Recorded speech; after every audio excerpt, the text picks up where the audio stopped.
The Tao never does anything, yet through it all things are done.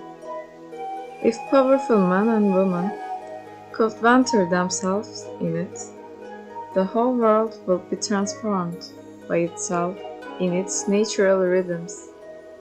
People will be content with their simple, everyday lives, in harmony and free of desire. When there is no desire, all things are at peace. The master doesn't try to be powerful, thus he is truly powerful. The ordinary man keeps reaching for power, thus he never has enough. The master doesn't anything, yet he leaves nothing undone. The ordinary man is always doing things, yet many more are left to be done. The kind man does something, yet something remains undone. The just man does something, and leaves many things to be done. The moral man does something, and when no one responds, he rolls up his sleeves and uses force.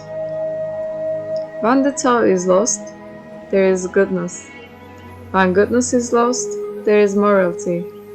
When morality is lost, there is ritual. Ritual is the husk of true faith, the beginning of chaos. Therefore, the master concerns himself with the depths and not the surface, with the fruit and not the flower. He has no will of his own. He dwells in reality and lets all illusions go.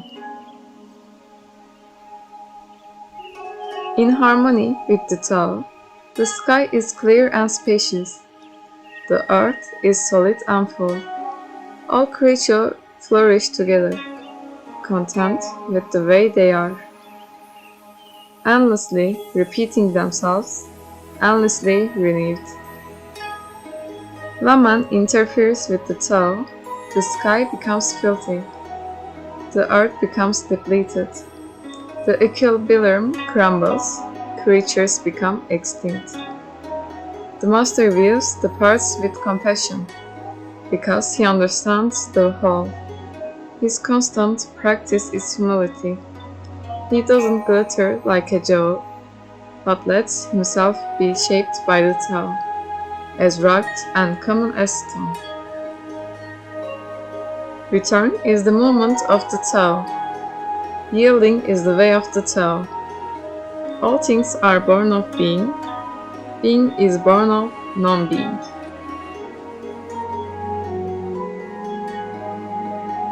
When a superior man hears of the Tao, he immediately begins to embody it. When an average man hears of the Tao, he half believes it, half doubts it. When a foolish man hears of the Tao, he laughs out loud. If he didn't laugh, it wouldn't be Tao. Thus it is said, the path into the light seems dark, the path forward seems to go back.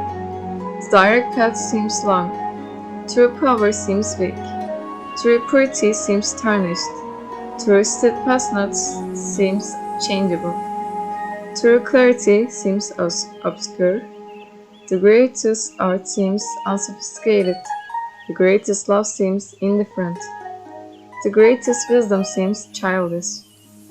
The Tao is nowhere to be found, yet it nourishes and completes all things. The Tao gives birth to one. One gives birth to two. Two gives birth to three. Three gives birth to all things. All things have their backs to the female and stand facing the male. When male and female combine, all things achieve harmony.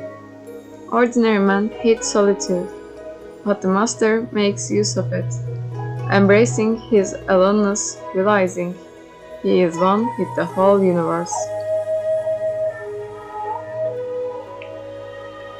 The gentlest thing in the world overcomes the hardest thing in the world. That which has no substance enters where there is no space. This shows the value of non-action. Teaching without words, performing without actions. This is the master's way.